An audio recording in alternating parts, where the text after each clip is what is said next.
Good afternoon. Welcome to today's merchant training for Sound POS. My name is Cesar Rivas, and I am the sales executive for Sound POS here at Sound Payments. So again, thank you for being able to join. This is our monthly class that's provided for all merchants at no cost. First and foremost, just want to go over some housekeeping items here. First of all, any questions that you have, please write in the QA section of Zoom, and I'll respond at the end of the session. If I see any of those come up during the session, I'll respond. Okay, but if I don't, for sure, I'm going to check it at the end. We may break for an hour, for 5 minutes at the hour. So 1 o'clock. It's 1 o'clock now, 2 p.m. Eastern time. We may take a quick 5 minutes.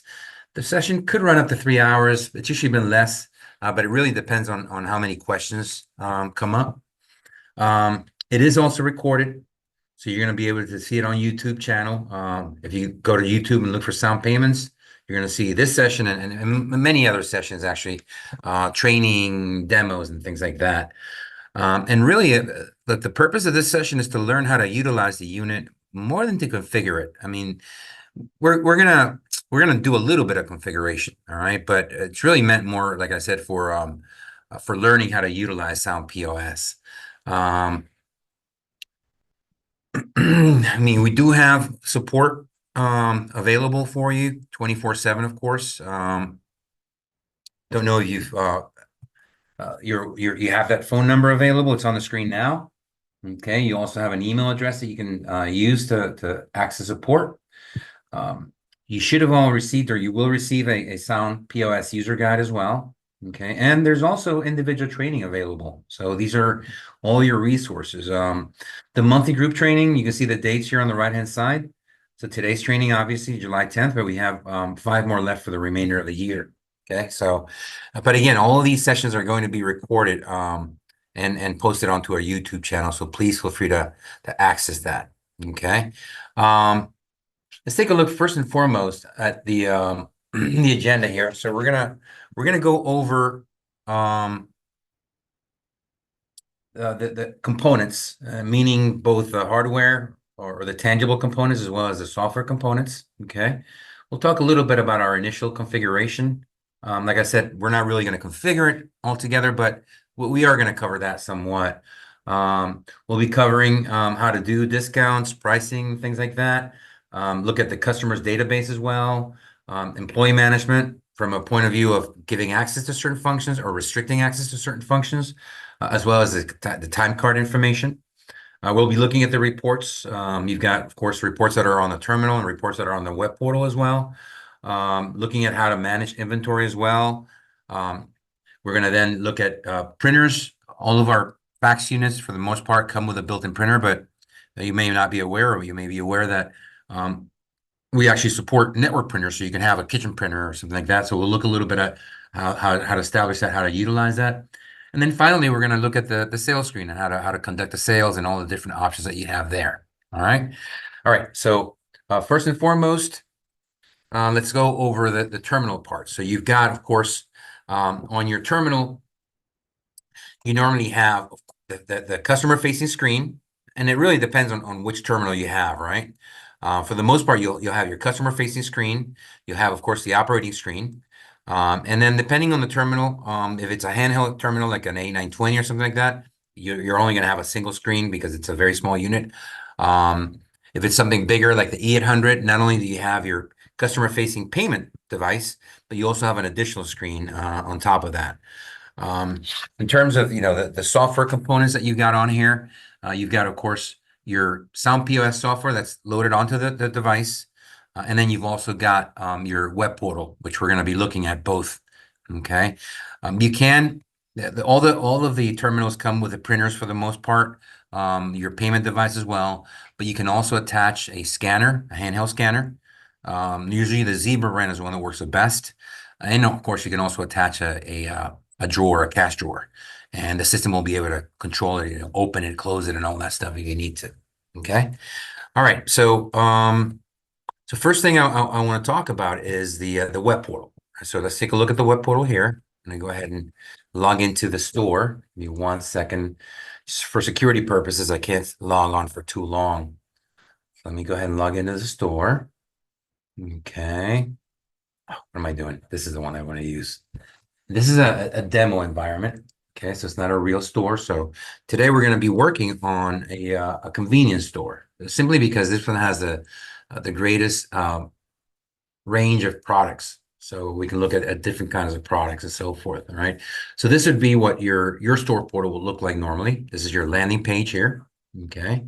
You've got whoever's logged in on the top right hand side, the date and so forth. You may have your reseller's logo here or your own logo, depending on how they configure that. And then you have all the different options on the left hand side here. Okay.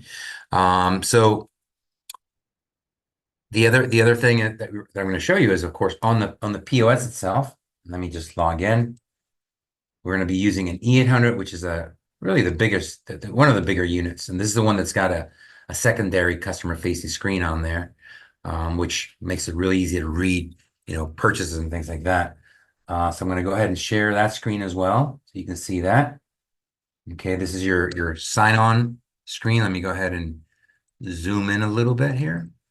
Okay. This is a screen that you would use to sign on and all your functions that you have on here. All right. All right. So the first thing that I want to do is talk a little bit about, like I said, we're going to do a little bit of initial configuration. And so the first thing that I want to go over is taxes and the way that they're configured. And I'm going to show you how to do it both on the web portal as well as on the device. So taxes have two components. All right. They have the actual tax rates, which pertain to local tax, state tax, federal tax, luxury tax, tobacco tax. I mean, there are many different tax rates that you may need, all right? And what you do is you create all the tax rates that you want. And I've got 4 tax rates created on here, all right? Remember, it's under configuration and taxes. And once you create those taxes and you put whatever name you want on there, you put the percentage, of course, all right? Just so you can see what the options are, name and percentage. Once you create these tax rates, then you're going to go ahead and group them in tax categories. For this store in particular, I only created 3 tax categories, but they're all going to be composed by the different tax rates. So the standard or the default tax category is your tax standard. That's the way that it's named. When you go inside, you can see that I only activated the local and the state tax. And the system allows you to change which order you want the items to be taxed in and tax on the previous tax amount if you need to. All right. For the tobacco one, for example, I added the tobacco tax. I just enabled that one as well. Okay. Now on the terminal, you go to the terminal, you're going to go to inventory. Okay.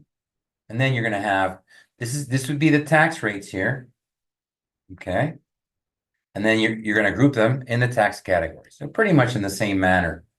All right. So you got your tax standard and you have all the same different options. You change the order. You can choose whether you want to tax on the previous amount or not. Okay. All right. The other component I want to mention is your employee role. So the system allows you to restrict access to different functionalities depending on what role you play within the store, right? So you can configure it either on the web portal, which is right here. Okay, you go to employee maintenance and then user roles, or you can configure it on the terminal. You go to the main screen, you go to maintenance. Then you got the roles here as well.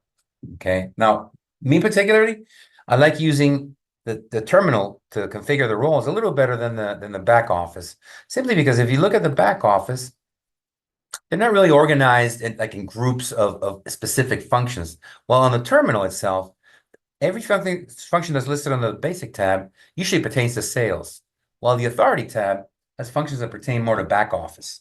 Okay, so, but it doesn't matter. You can create their profile in either one of these. All right. And once you've created the profile, then of course you got to hire the individual, right? So you go to POS users on the back end here and you add new. Okay, and you can view time card details. I don't really have any time card details because I don't usually clock in or clock out anybody here. But this is where you can view. You can also print your barcode here. You can export your time card features here, or time card information here as well. And then if you look at it on the web portal and you add a user here, you got all your users on the left-hand side. Okay. The date of birth is optional unless you have restricted age products for your store. This is not really a requirement. You could also activate it so that the employee is required to clock in when they log in.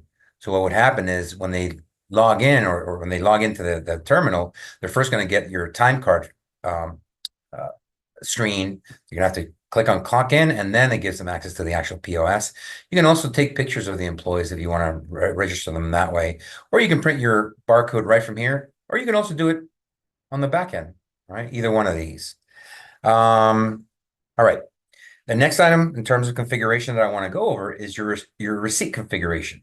Now, again, this is something that you can do both on the back end and on the terminal. So on the back end, you go to POS, you go to POS configuration, and then you'll see at the bottom you have the option for receipt, and you edit. Now, I prefer to do this on the back end, not on the terminal, because it's a little easier to upload a logo if you need a logo. Okay, so we do have that option, and then you can add, multiple headers if you want. Choose what alignment they have. You can choose to avoid or not add certain items to the receipt. So, for example, the tip line. The reason why I disable the tip line on here is because I have the system set so that on the payment device, the consumer is going to choose a tip, and that's going to print on the receipt already. So they're not going to need to actually add the tip manually on the receipt. So then you have to, update it at the end of the day. So that's the reason why the tip line is not added on here. But again, these are the components that you can activate or deactivate. Some more configuration in terms of your layout, small, medium, large, and so forth. All right. Once you create that, that's pretty much it. Now on the terminal, if you want to modify your receipt, which again, I think it's better to do it on the back end, but if you need to do it on here as well, you're going to go to settings, and then you're going to find the receipt setup here. Okay. And again, you can upload the logo, but it's a little trickier. You got to get a USB drive to load it on there, find it where it is on the terminal, and so forth. You kind of have the same options that you do on the back office and the web portal as well. All right. So let's go over the actual product catalog. I'm gonna log out of here. Okay, go back to the store portal. And your product catalog is right up here. You go to catalog, and then you're going to go to products, right? So this is where you have your list of products, and also where you have your list of modifiers. You're going to create the modifiers and the products here as well. Now, what are modifiers? In case you're not familiar, ingredients could be modifiers, for example. Options could be modifiers, things that you want to add to the product itself. Okay, but you're gonna choose modifiers as well as products. So here, for example, I can say I only want to look at the products, or I only want to look at the modifiers. So let me give you some examples of modifiers here. So bottle deposit is a modifier, ketchup, relish, these are all modifiers, which are add-ons to the products themselves. Okay. So for the time being, let's just take a look at all the products. Okay. Now in this page, if you're going to import any of your menu items, you can use the template that's here. And you have two options. You have the simple template, and you have the complex one. The complex includes attributes, which are unique modifiers, such as a size or a color or a combination of size and color, for example. So the complex template will include attributes and then those combinations, all right? While the simple one only includes the product itself, okay? We also have an option to do a migration from an existing file. If you already had a POS software that allowed you to export your inventory into an Excel file or any other comma separated value format, then we can actually create a mapping template to read each field on your document and match it to the corresponding field on our template. All right. So either one of those just makes it a little easier to upload your information. You can input your items also manually one by one. Okay. And it's very easy. You go to add new. Okay. You put your product name on here. You can have a short name that's optional. Only the items that are marked with a red asterisk are the ones that are required. Okay. Choose a category or not. We recommend you use categories, especially if you're not going to have a scanner.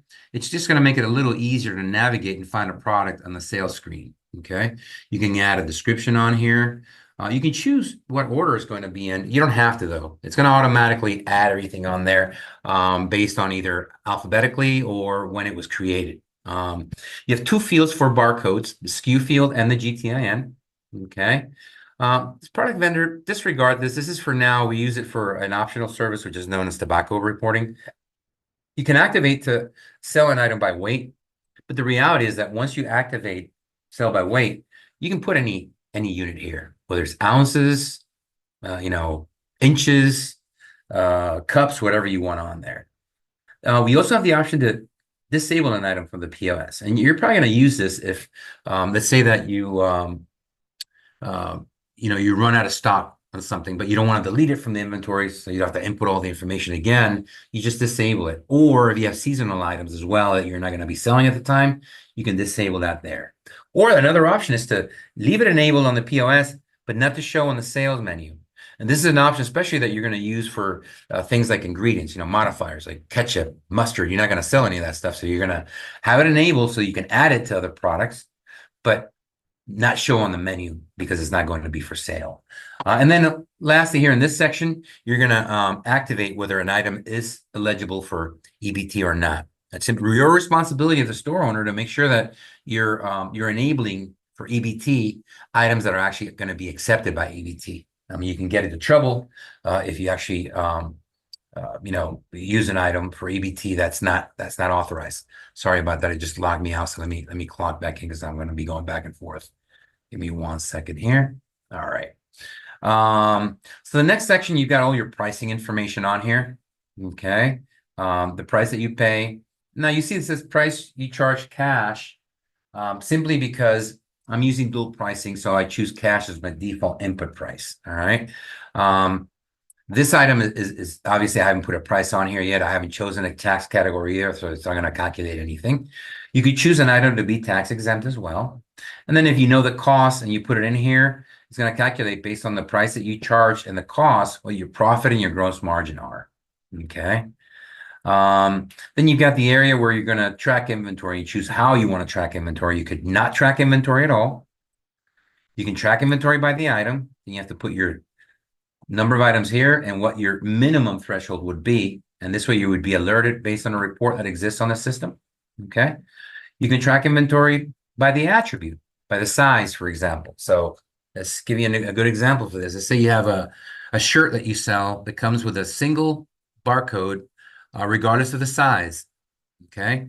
So what you do is you create just a shirt item with that barcode, and then you're going to create attributes for each size. Small, medium, large, etc. Right? And then in each one of those attributes, you can actually choose what the number of items would be. Okay. And I'll show you an example of that in a minute with another item that I use that way, actually with a shirt. All right. Next section is modifier. So this is where you select the item that you're creating to be a modifier. If you don't select it, then it's just a regular product. But you can also add modifiers in this section to the item. And our system allows you to add modifiers in 2 ways. You can add individual modifiers, okay? Or we allow you to group your modifiers just to make it easier to assign to specific products. So like sundae toppings, instead of you choosing, peanuts, caramel, whatever, no, you just choose sundae toppings and it adds all that stuff on there as well, okay? And then here you've got where you assign the printer. Now, the built-in printer that it comes with all or most of the terminals, you don't have to actually assign. That's going to automatically print on there. But if you do have a kitchen printer, then you assign it at the individual product level. And again, we do support network printing as long as the printer has utilizes Epson printing protocols. We support that, and it's a network printer, so it's attached to whatever network device you have, like a router or something like that. Okay. And again, it's at the individual product level, so you can have one product that prints out on that printer specifically, and another one that does not. And then finally, you've got the restricted age option. I've created for this store kind of a global restricted age for both the employee and the customer, which is 21 and over. So anytime that I add a new product and I click on the restricted age, it's going to automatically load these as the minimum ages. But you can modify this if you need to, 18 and over, or any other customized age that you would need. Okay. All right. So I just want to show you the screen on here. I'm going to go out of here without saving that. And I'm going to go into, let's see here, gift shop. I want to show you that shirt because I actually use that example with the shirt. All right. So this shirt doesn't even have a barcode. Okay. I've got the pricing here, but then I'm keeping track of the inventory by attributes. So check this out. I go to attributes and I've got the attribute name is Reebok shirt size. And then these are the actual values, right? the combinations of these. Okay, so you got medium, large, extra large, small, and so forth. Okay. And as you can see, I'm keeping track of inventory. Now, if I did have a separate barcode for each, I could also input it here, and then it would come up when you scan it. And for the extra large shirt, what I did is I added $10. So when you choose that size, it's going to add $10 to the $19.99 that's already listed here. You also have an option to add a picture for each item. It can only hold up to 1 megabyte though. Okay, and it's just going to be on the sales screen side, not on the customer facing side. Okay. All right. So I want to show you the same thing in terms of products, but now I want to show you on the actual terminal. Let me switch over here. Let me zoom in a little bit, see it a bit better. So you would do that here under inventory and then products. So if you want to add a product, just tap on the add button that's on the top. And you kind of have the same information on here. Item name, tax category, price of charge. It's not organized in the same exact manner, but for the most part, right? You got your category, EBT eligible, restricted age, display and menu, and all that good stuff. Okay. You go to more, you have an additional number of fields that you're going to fill out, SKU, short name, and notes and things like that. If you're going to activate to sell by weight, you do it here, and then you choose the unit. This is where you would choose if this is a modifier or not. Okay, or you would add modifiers as well, the same way that you would do on the back end here. You could either do individual modifiers or modifiers group. Then you've got the attributes here. Again, this is a new product, so I don't have any attributes listed here.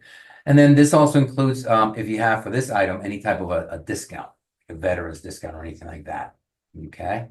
Let me go back actually, and let's again look at the shirt, see what it looks like on here. Gift shop is on the second page here. Here we go. So let's look for the actual Reebok exercise tee. All right. I just want to show you what the attributes look like here on the terminal itself. See? So you've got the actual combinations here on the right-hand side and the attributes on the left-hand side, right? Which is the Reebok shirt size. All right. And then, yeah, I showed you before. Actually, you've got the level discount, which you can disable so it doesn't apply to this item. Level discounts, and I'll go over that in a minute, are the price level discounts are discounts that pertain to groups like veterans, first responders and things like that. And the individual to receive the discount needs to actually be registered on your customer database. Okay. All right. So just wanted to show you that on this end here. Let's go over some other items in the product catalog. All right. We've got your categories. So again, this is where you would group your products, so to speak. Okay. And we did something unique with categories. When you create a category in our system, you actually have 3 types of categories that you can activate. You've got the category that's on the sales menu, obviously. Okay. You get the category that can be used for manual entry. Okay.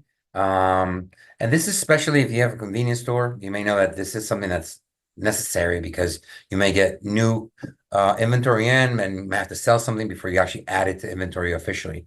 And then you also have a third type of category, which is for pay in and pay out. This is really good for things like lottery and things like that, or really anything, because you can use the pay in, for example, if you open the cash drawer to add the cash for the day and then pay out when you're going to actually take the cash back and so forth. All right. But it's very, very, very simple process here. You can add products directly from here if you wanted to. Okay, so the products obviously have to already exist on the system if you want to add them on here. Okay. You can also, establish for a specific category if it's all restricted age. All right. And this is, never mind, this is just for tobacco reporting purposes. All right. You also have the same categories on the terminal. If you go to inventory, you go to categories, kind of all the same, same functions on here, right? Scratch off lottery. Let me see. Let's do beverages, for example. Okay. So here you can choose a display menu, use for pay in, pay out, the manual, and all that stuff that you see on the back end as well. Okay. Now we do have a second type of category that's separate. Okay. Which is the refund reason category. So this is so you can track why maybe items are being returned. And on our system, when you do run a refund, it's going to ask you whether you want to add that item back to inventory or not. Okay. All right. Modifier group is where you would group your different individual modifiers. Okay, here you got the actual groups and then the items that contain that same group. And you'd find the same thing on the terminal. If you go to inventory, you got your modifier groups here as well. Okay. Okay. And you also have your refund reason categories here as well, and your categories. So you can create categories on the terminal itself as well. Okay. Same way that you would do a refund reason on the terminal itself. So almost everything that's on the back end is on the terminal and vice versa. A couple of little exceptions there. Okay. All right. So let's look at the additional printers. So again, you can set up your printer here. You go to POS, go to POS configuration, and you choose printer settings here. But this is a function that I feel more comfortable doing on the back end, on the terminal, sorry. You go out of here, you go to settings, and then you go to printer setup. I just feel it's a little easier. Okay. When you add a new printer, you can choose what kind of printer it is. Okay. Let's say we do it's a network printer, not an actual label printer, but a network printer. Then you just have to know the IP address. It's really important that the printer is on the same network as your terminal. Okay, if not, they're not going to be able to talk to each other.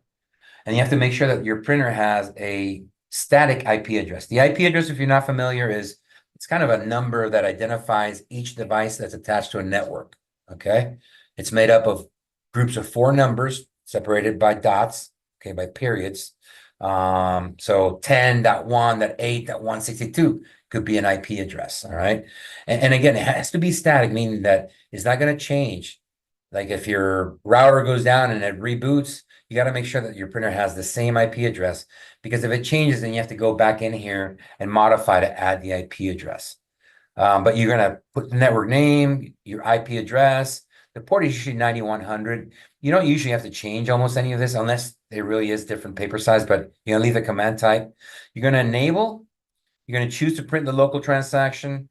Probably not, right now we don't have any online transactions enabled, so you're not going to we don't have online services available right now. We're working on it, but it's not available just yet. You can ask that, open the cache from the printer or print a report. What I normally do for kitchen printers, I'll be honest with you, is just enable this, and that's it. I don't do anything else. When you do choose, or when you do input the IP address, you want to make sure you ping it, which pinging means that is the network is going to verify that somebody exists of that IP address. All right. And once you finish configuring everything, then you want to do a connect test. It's going to print something on the actual printer. Okay. All right. Let's see here, your payment method. So a couple of things there. All right. You do want to establish it here. Okay. And you're going to use on the terminal as well, but you got to do something here first. All right. First thing is, if you're going to accept checks or EBT, you first need to go here under settings and make sure you enable EBT and checks here, and you save that.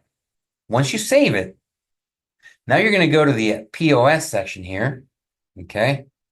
POS configuration, and you're going to go to payment method. Now, because you've enabled EBT and check in that other screen, it doesn't mean that it's actually ready to work. You got to go in here, okay, and make it active. If you do use cash support or cash discount, you got to make sure that you activate it here. They shouldn't be affected. EBT normally is not affected by cash discount, or shouldn't be, but that can vary from state by state as well. All right. So you need to actually go in here to enable each one of these. And here you can create unique types of payments like Cash App or Venmo. Now, look, our system does not process Cash App or Venmo. Obviously, you still have to use the app on your smartphone. But the reason why you would add them on there is just simply to keep track of how much you're receiving in payments for each one of these payment types. So it does support customized or unique type of payments, right? And then let's go onto the terminal here. Okay, still going to be under settings. Okay, and you're going to go to pay method here. Normally, everything is enabled. Okay, but you can disable. Let's say you don't want to accept it on this terminal. You don't want to accept one of the, even though you've already authorized it in the back end. You don't want to disable it here. you can do that as well. Or if at any time you want to discount, you want to disable your cash discount as well, you can modify it here. Okay. All right. Let's talk a little bit about loyalty. So our system comes with a points-based loyalty program. Okay. And you get to configure how many points are earned with a purchase and how many points are required to redeem a purchase. And you're going to find that here under store settings. Same place where you saw the cash, the check and the EBT acceptance, but you're going to go, instead of payment settings, you're going to go to loyalty. So for this store, I have it set up a 10-to-1 ratio, meaning that for every 10 cents, you get a penny, and then you can trade that penny in, or you get 1 point, sorry, and that 1 point is worth 1 penny. Okay, so the 10-to-1, it's got giving a 10% cash back, so to speak. All right, but you can configure this to be anything that you want. All right. There's no real configuration on the terminal side, but what you do have, of course, is the actual customers. So if I go here and I go to customer and I look for one of my customers here, let's do the one that I know has more points, testing guy. Okay, you go to the account tab, you can see the loyalty information here. Now our system, and I can actually, I mean, I can go back 2 years and show you, you have the ability to adjust if you want to, all right, the number of points that they have. All right. You also have, of course, a credit component here, account credit, which again is something that you can use as form of payment, and the merchant gets to choose what the limit is and how it's going to be paid back. All right. But let me show you on the back end side.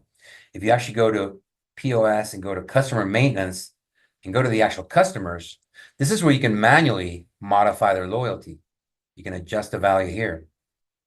Okay. Add or deduct or anything like that from what they have. The system also allows you under the customer database here to import if you already have a customer database, okay, or export. So import, you have a template, okay, and then export, you can, maybe do a mail merge if you want to email all your customers and things like that. Unfortunately, our system does not support direct emailing from the terminal or back end. So, but you have the data in Excel format, which you can export and then just use mail merge for Microsoft, and that normally works pretty easily. Once you set it up the first time, you can do it, in a couple of minutes. All right. All right. Let's talk a little bit about gift cards. So our system does support gift cards, both in-house and vendor-based, but it depends on who your processor is as far as which vendor-based gift cards we support. So that's something you have to consult with your processor to see what network you're on and so forth, and they'll contact us to set that up. If you do want to use in-house gift cards, it's already built in. You just have to contact support to reserve a card bin, which it's a unique number, is to identify as the gift cards for your stores. Okay. But once you do that, then all of the information is stored on the actual terminal. Okay. And you've got gift cards. I don't know if you saw it on the terminal itself. When you go to the customer function here, you got your local gift cards on here. Okay. You got a code, or you got to scan something you can scan, add value, actual pay, and all that stuff. All right. All right. Pay in and pay out. So I showed you earlier for pay in and pay out where you can create categories, right? So for example, for lottery payout, I actually have some categories here. Okay. So I'd be able to put, $5 that I paid on the scratch off lottery. And I even have a notes field, which I can input anything I need on there. Okay. I'll go ahead and save, and now that's going to be recorded on a report that you can download later on. All right. And you have it also on the back end here. You got your pay in, pay out here. I don't have anything here because I have not. Let me 1 second here. I've not, done a query. But you can do a query, let's say for the last. You go back a month because I think it's been a while since I've done pay in, pay out. There you go. Okay, so all these are payout. Okay. All right. So one last item regarding initial configuration, and this is on the terminal, right? So whenever you run a transaction on our terminal, that transaction data is sent to the cloud. And if you have another terminal at the same store, that terminal is going to be notified that that transaction went through. It's going to deduct corresponding inventory item and so forth, right? So that does that for every transaction. Now you have maybe data that's, much bigger in terms of, number of uh, RAM or bytes or whatever. That normally synchronizes about every 5 minutes, but you can actually adjust that to whatever is convenient for you. So if I go under settings and I go to cloud, okay. So this pertains to the synchronization of the larger data, right? Not your transactional data. That's done with every single transaction. But like I said, if you make a change in your inventory, your pricing, a new employee, whatever that may be, it's going to synchronize at the minimum every 5 minutes, or at the minimum every 5 minutes. You can modify that if you don't need it to synchronize that often. Also, you're going to be alerted when the terminal has not been synchronized in an hour. But again, you can modify that as well if you want, to be longer than that. And if you do need to make a change, which you need to take effect immediately, you just use the sync button. And now that's going to transmit everything. So if you make a change in the back office and you want to make sure it's available immediately in the terminals, you go to each terminal and you go ahead and synchronize. If not, the default is every 5 minutes. Okay. All right. So let's talk a little bit about discounting and pricing. And now we're going to mainly cover it here on the terminal. Okay. I feel it's a little more comfortable here on the terminal itself. Okay. All right. So let's talk about, first of all, pricing, how you can modify price. If you go to the maintenance function on your terminal, there's a global price change tool that's there. Okay. This allows you to modify pricing for your inventory. Okay.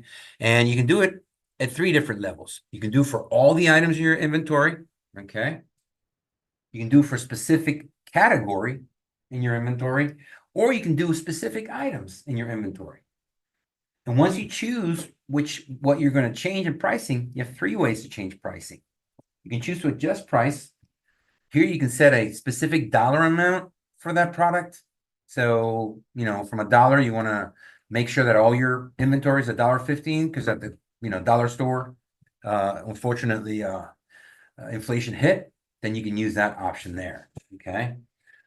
You can also increase or decrease by percentage under the adjust price option. If you go to adjust profit, you can either adjust the percentage for your profit or adjust the percentage for your gross margin. Okay. And then third option is to round the price. You can round the price up or down to 0.95, 0.99, or 0.00. You have to choose which one you want. Okay. All right.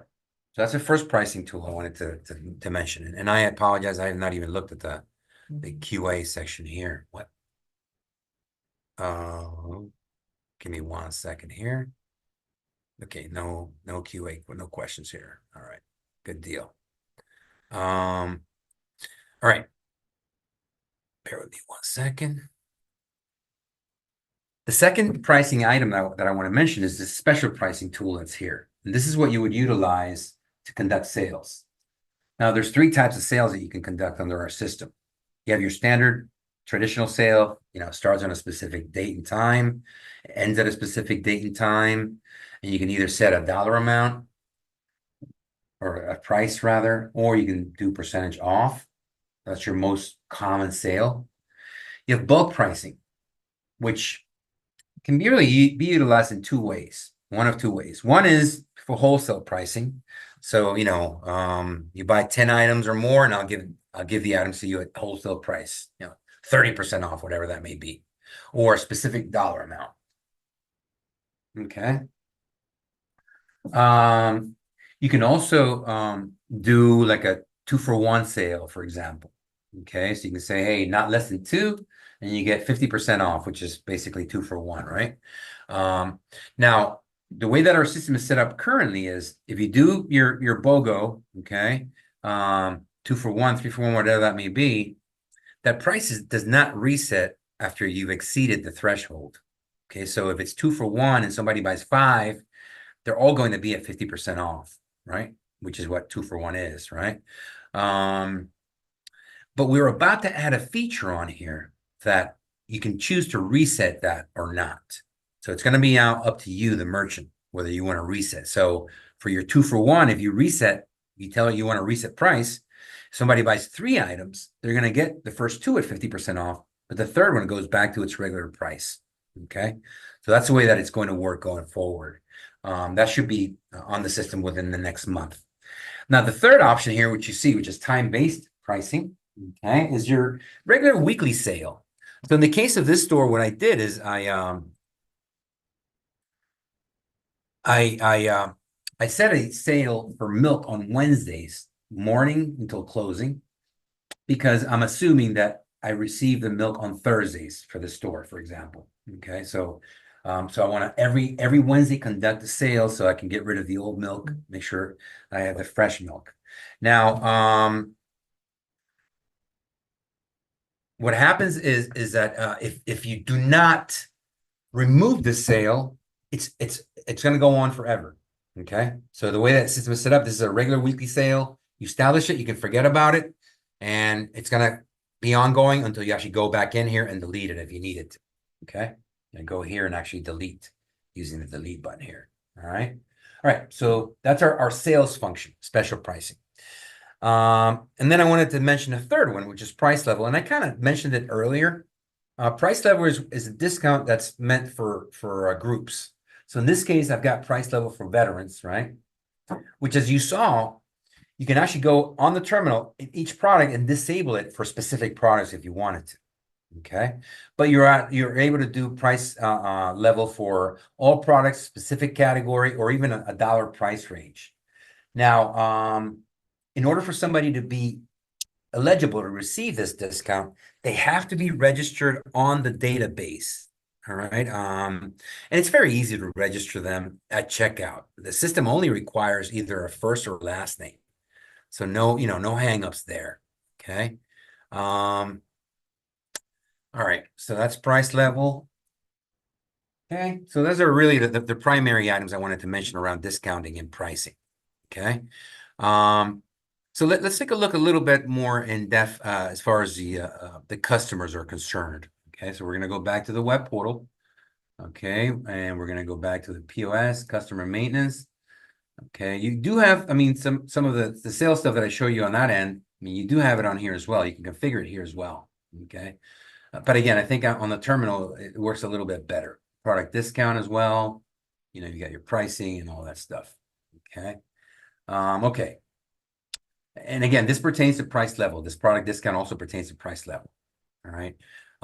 So I showed you then earlier that you can actually import your customer database on here, right? Export. And on the terminal side, what I want to show you is if I go to customers, okay, and I choose my customer here, okay, I always use this testing guide customer. Okay. You've got, of course, your personal data that's up front.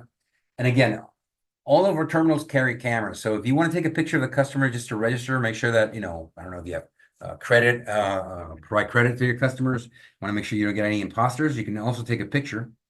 And then you go to the account tab. I showed you this is where you have your loyalty information, but also you have your credit information on here. It registers everything that was done, payment, consumption, and everything. And then, of course, you've got your history for your regular transactions, customer address, and notes. Now, the notes field is unique because you can actually do a query for a client using something that's in the notes field. Any strings that are contained in the notes field, you can do a query for. As a matter of fact, on the name too, and I'll show you that in a minute.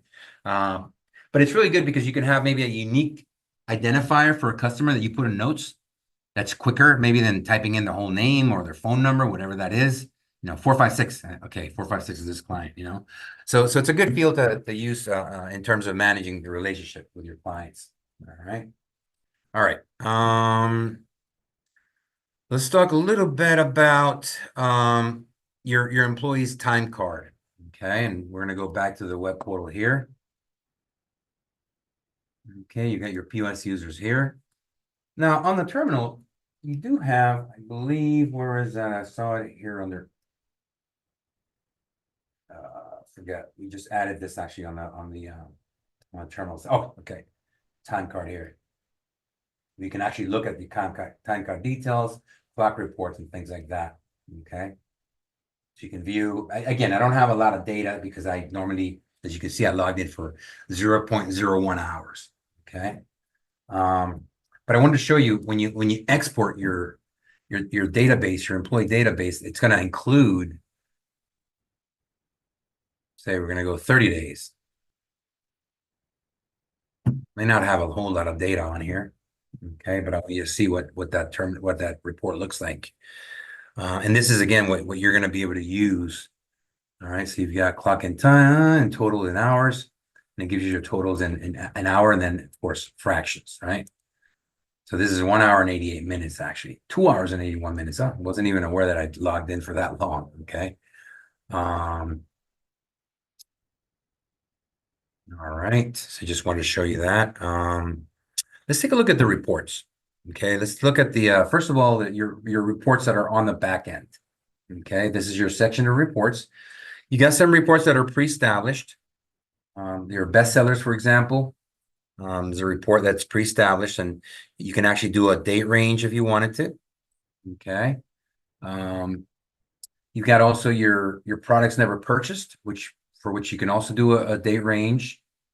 And you have your low stock report. This is going to populate automatically. So whatever threshold you establish for each product, once you're at that threshold, it's going to be populated on here.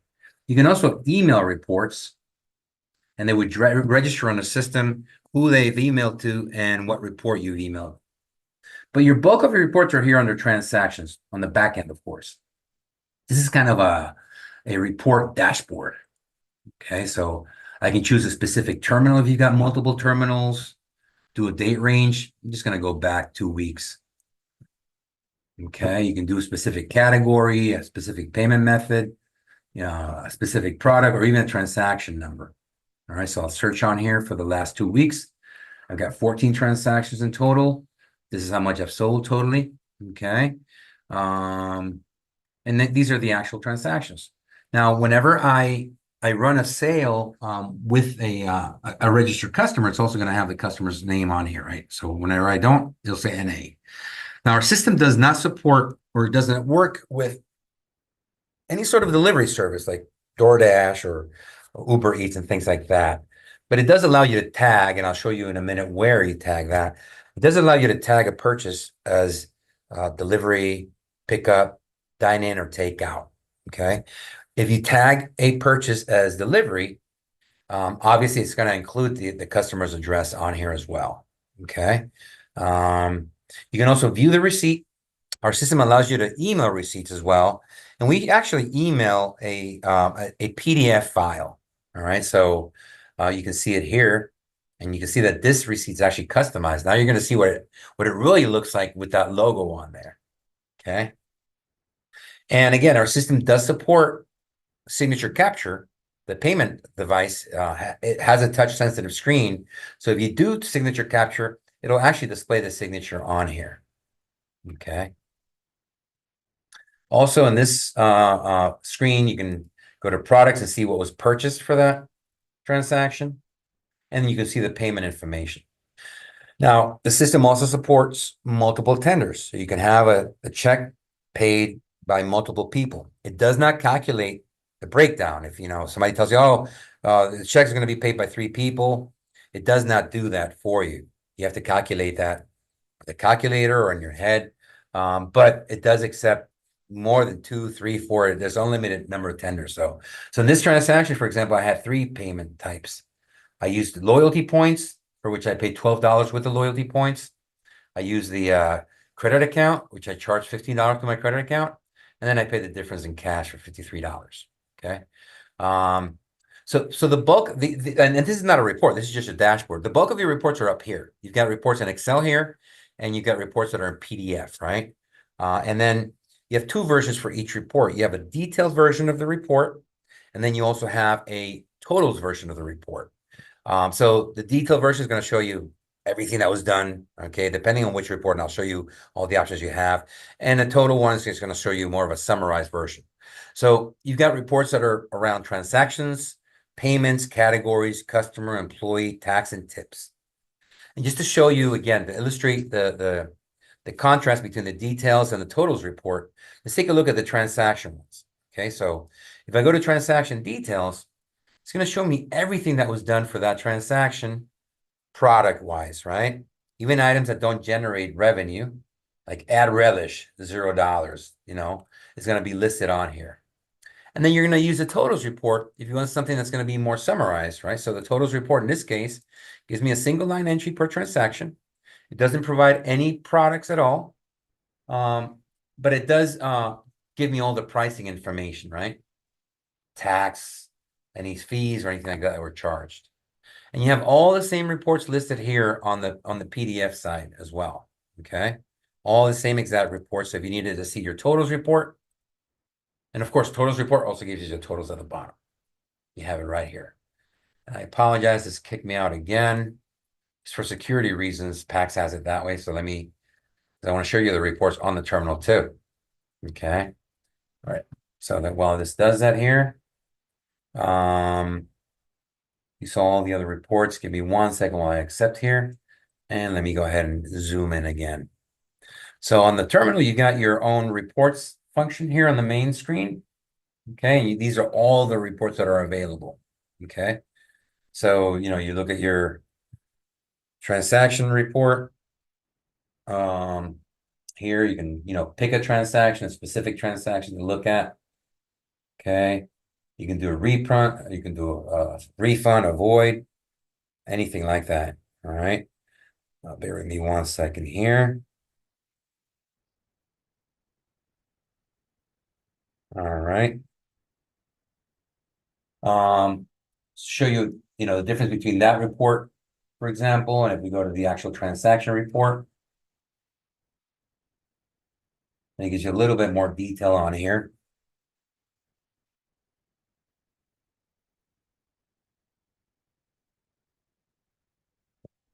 All right, so you can see here that was done, each one of these transactions. These are all the transactions listed on here, obviously. Okay. So just to give you an example, you've got also reports, for example, on the your pay in, pay out. Also, you can view your history here. Okay. And then of course you have the end of day batch report on here as well. Okay. All right. So I want to show you that here. Okay. So with regards to inventory, I mean, we saw the products, we saw the parts and all that stuff. Once you have all your inventory loaded on the system, okay, now comes the part of managing that. Okay, if you can, you can go in here on the catalog, go to products, and you can update, your inventory here manually if you needed to. Obviously, I'm not tracking inventory for eggs, but if I were, I could go ahead and let me find one that actually doesn't have inventory here. Milk, I think, has inventory and tracking inventory for no. Yes. So you can actually, modify it here, but that doesn't register. Okay. So we created a tool that does register it. If you go to inventory, it's pretty easy to use. You have inventory movements. Okay. Now, if you're using a scanner, you can just scan the items. All right. Or this kind of works like the shopping cart. So let's say, on the that actually I was low on Reese's peanut butter, right? So I can go here and I choose Reese's and it puts it on there already. I can also choose Snickers that only got 6 on there. If I go to groceries, I've got enough of that stuff. Gift shop, let's see what I've got here. If I go to Reebok, T-Buck, exercise, yeah, I've got enough of those shirts in there as well. Okay. Let's see. Let me just add something else on here. Let's go ahead and add beverages here. We're going to add maybe some mineral water as well. And then book stationery. Let me go ahead and also add here. I've got 38 of those, but I'll add a few more. So what you do is when you're ready to add or remove, because you have the option to either in purchase, right, which would be adding, or out movements, which would be maybe an adjustment because of theft or something damaged and things like that, right? So what you do is you can either add items by using the plus and minus, okay? Or you just tap in there and input how much you want to add. So I want to add 5 to dogs is love. I want to add 5 to mineral water. I want to add 20 to the Snickers bar. And I want to add 20 to Reese's peanut butter. Right, so that's what I'm going to be adding on here. You see it here on the quantity. Now, if I had something that I'm actually going to remove, because I could have done it under the same screen here. Let's see for dogs is love. Let's do something for dogs is love. Let's go ahead and change that to out movement. Okay. And I'm going to say, okay, right now it went to -5, but I actually want to go to -10. Okay. Let's see here. So you can do it either way, either for in or out. And then you just submit, and it updates the inventory automatically for you. Okay. That's the way that you would want to do that. So this registers on the system. So later on, when you look at your reports, you're actually going to see the movement, and it actually registers who actually did that inventory movement. Okay. And even for items that have modifiers that keep track of the inventory, like for example, the vape pen, right? I don't keep track of the inventory here because I have all the different combinations. You can choose which combination you want to add inventory to, right? Let's do this one. I've got only 12. I'm going to go ahead and add 10 more on here. And just process. Okay. All right. So let's go to the sales orders now, so you can actually see that on the screen. I've got 157. Why don't we go ahead and take a 5-minute break, okay? And then we'll come back after that. Let me go back on here, and we'll do the 5-minute break, all right? And I'll be right back.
All right.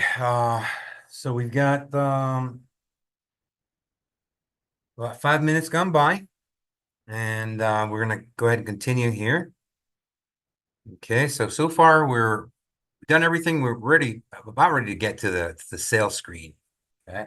So again, I'm gonna have to re-log in. Just look it up here. Yes. And of course, this is on the terminal only. So the actual sales screen. All right, give it 1 second while it logs back in. Accept it. All right, and let me zoom in so you can see it a little better. Perfect. Okay, so sales screen is your main menu there, your main icon, the first icon on the main screen. Okay. And if you have a handheld unit, you know that this screen is kind of, you have to toggle back and forth because it only fits one side on the screen. So there's a little button on the lower left that's either going to show you a shopping cart or like a little menu. Okay. And every time you toggle, it switches. If you're in the menu view, then it'll switch over to the shopping cart. Then it'll have a little menu. You click on it again, it'll shift back to the menu view. All right. So that's the way that it works on the handheld units. The countertop are wide enough to hold both the sales menu and the shopping cart as well. All right. So let's first of all take a look at the functions that you've got here across the top. All right.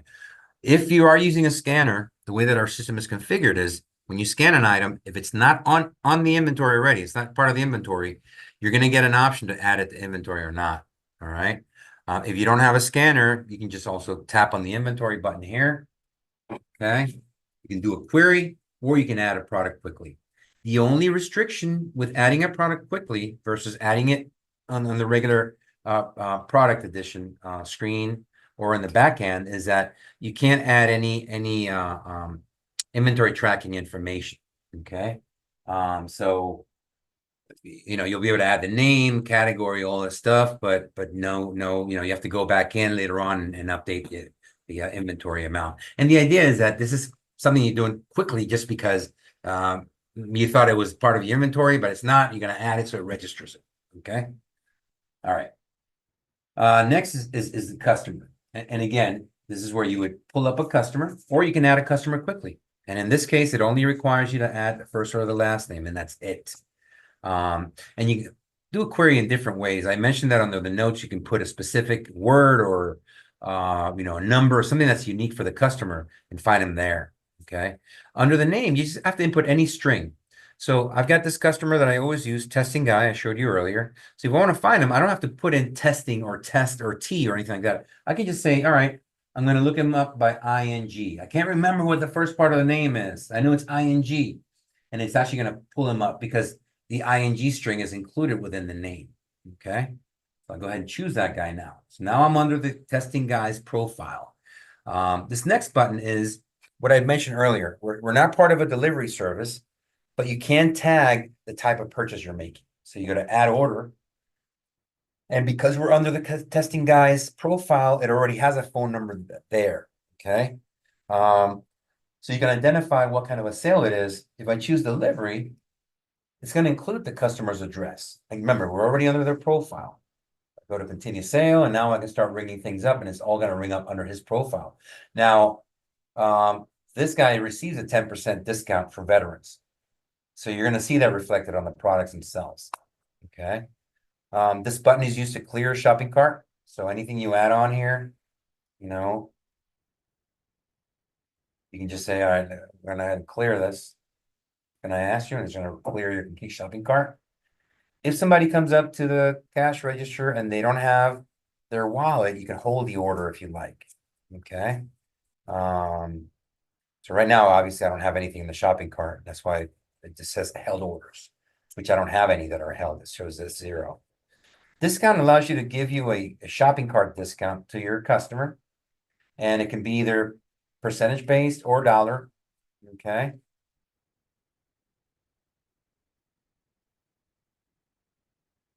You can also do discounts for line items.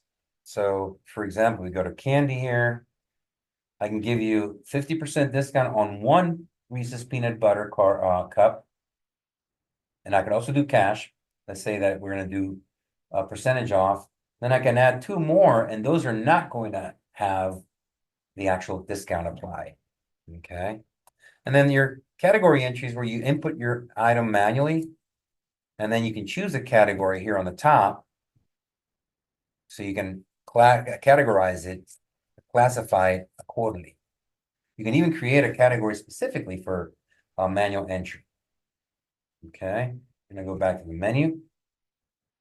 The second set of items here, you got some vendor coupons that you can create. Okay. This is a secondary manual entry, which we're gonna remove. You can print an item ahead of time. Okay, so it doesn't, you don't have to pay. You can actually print it ahead of time.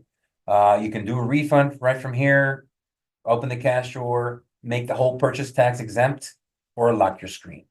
Okay, so those are all the options that you can do on here. Okay. I want to show you how it looks on the screen when you use the attributes to control inventory. So I showed you on the Reebok exercise tee. It's $19.99, but you have 4 different sizes, right? Right now it shows I've got 57 of those available. But if I tap on it, because I don't have a barcode for each size, okay, if I tap on it, then it's going to give me this menu where I have to choose. And small, I've got 12 units. Medium, I've got what, 13. Large, I've got 21. And then extra large, I've got 11 units. But on top of that, it charges me an extra $10. Okay. So if I go ahead and add that to the cart, you're actually going to see the price of the item at the top, the regular price, and then what I've added at the bottom. Okay. Another way to use it, and this is really good if you're a tobacco retailer, vape pens usually come in multiple flavors and sizes. So what you can do here is you can choose the price and the inventory based on the attribute, right? Bubble gum will be a different price. These are all 2 ounces, right? If I switch it over to 4 ounce, then you're going to see different price and different inventory as well. Okay. So it's a really powerful tool to, first of all, help you organize your menu better.